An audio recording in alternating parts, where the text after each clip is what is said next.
Can you hear the B at the start of bell? We've got bird. Now I've got a card here that says Good girl, because moon starts with a sound.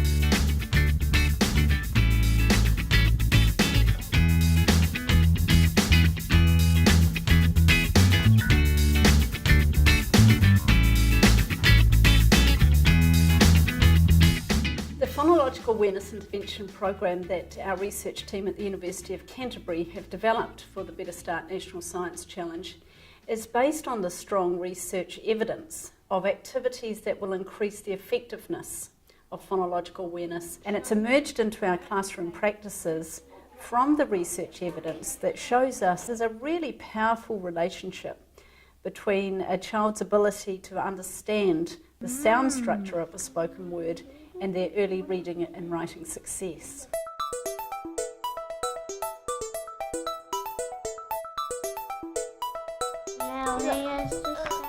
Our intervention is based around high quality children's books. We want to encourage children to be exposed to interesting words that they wouldn't normally hear in conversational speech. And we've really put some supports in place to help our teachers expose those children to those words. So we've helped them pick out the high quality picture books, and we've placed stickers inside the books that really highlight for teachers particular words that we're targeting, and it also gives them a definition to use so that they can explain to children in the moment what that word means. Can anybody tell me what is shelter? So you don't get hot on you. So you don't get hot on you, so you don't get cold on you. Shelter's something that protects you. Down in the forest, in an old ko-fi tree, lived a sweet mother tui and her little tuies. So they stole tasty things, lying on the forest floor. The children are able to be exposed to that interesting word in context. Wake up, ow. All the components of the phonological awareness teaching are focused at the phoneme level. That's the most important level to ensure that children have the best outcomes for their early reading and writing. So we've got 4 tasks focused at the phoneme level. Phoneme identity, that's helping children to identify single sounds and words. Phoneme segmentation, that's being able to break a word up into all its individual sounds. Fish. Fish. You're right, it is fish. Phoneme blending, that's blending individual sounds together to form a word. Dog. Dog. And phoneme manipulation, playing with sounds and words.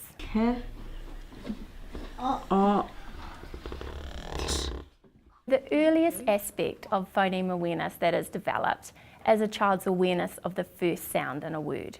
And when we're really wanting to support children to hone in on the first sound in a word, what we want to do is set up an activity where they're thinking, does a word start with a particular sound or does it not? The M makes a sound. Now I've got a card here that says What's your picture, Brooke? Man. Man, good girl. Man starts with an sound. Another way that is more complex to support children's initial phoneme identity development is to ask them to generate words themselves that start with a particular sound. Can you tell me some words that start with Fire. Fruit. Fish. fish? Fireman feed. Fern. Fern is the word we talked about last week. Good girl. Phoneme segmentation is an incredibly important skill for children to develop. It basically mirrors what young children do when they go to spell a word that they've never spelled before. In a lot of our phoneme segmentation activities, we like children to use something visual so that each time that they identify a sound and word, there's something like a block or a counter that they can look at to say that that was an individual sound. This time, I'm going to show you a picture and say the word, and you are going to segment it on your board, and then I want you to hold up your fingers to show me how many counters you've put on your board. The next picture is tap.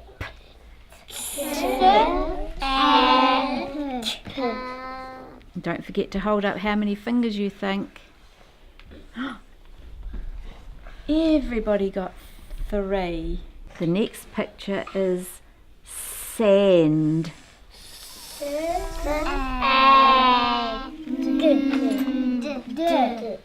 A really fun way to support children to develop their phoneme segmentation and phoneme blending skills is to incorporate it into a fun song that they already know.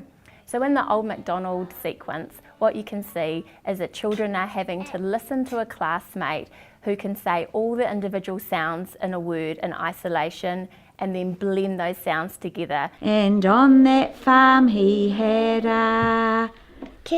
Ow. And what word did she say?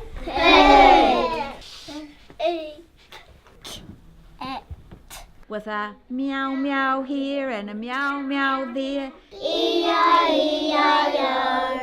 Phoneme manipulation tasks are really an extension of phoneme segmentation and phonics knowledge, and they really include an explicit focus on ensuring that children can transfer their increased sound awareness to support their spelling attempts. Are you ready? We're going to write the word dog. What sound do you hear at the start of dog?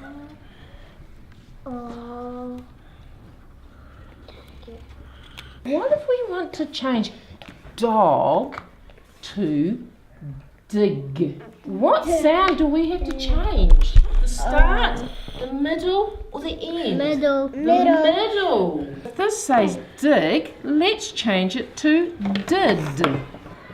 In the phoneme manipulation task, the teacher will draw a square to represent each sound in a word, just like the squares that are used in our phoneme segmentation tasks.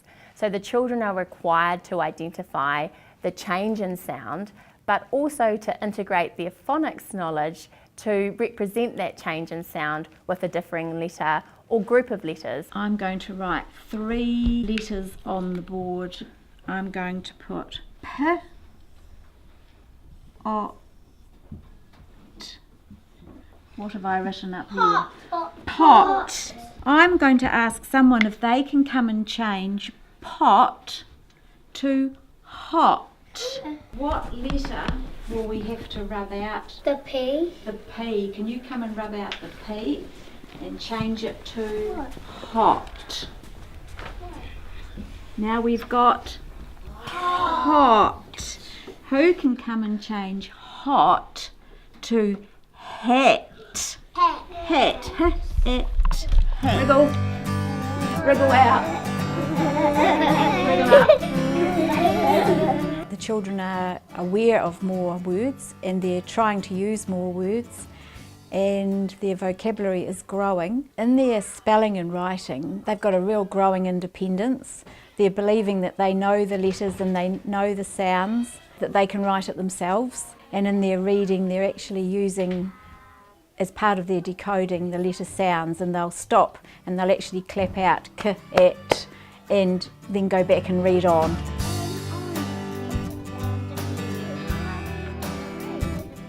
Phonological awareness is very important. It gives them an independence.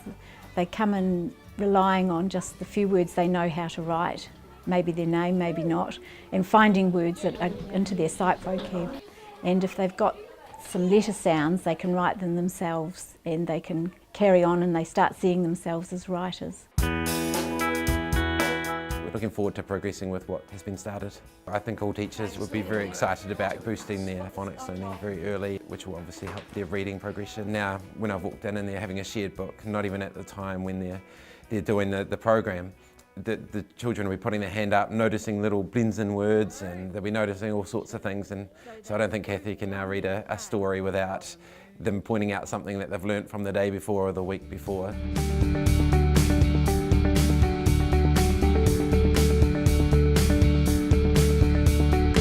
The ways we've engaged whānau, there's several ways. We've had face-to-face visits to the home. One very successful way has been texting and ringing. Kia ora Lisa, Sonia McFarlane here. We've also set up some workshops at the schools where they've been invited to come in and be updated on some of the things they can do at home that will augment the program at school. We've given them a tips sheet with some little ideas on how to enrich language and conversations at home and how to engage in reading picture books and stories.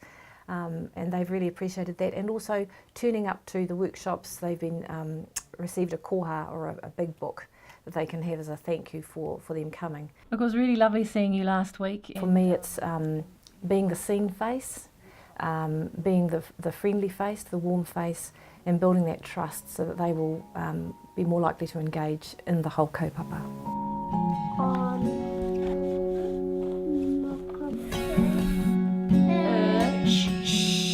Three sounds. Can you hear the sounds? What sounds did we have? Sleep, said the mother. I sleep, said the one. So they slept all day in their shelter from the sun.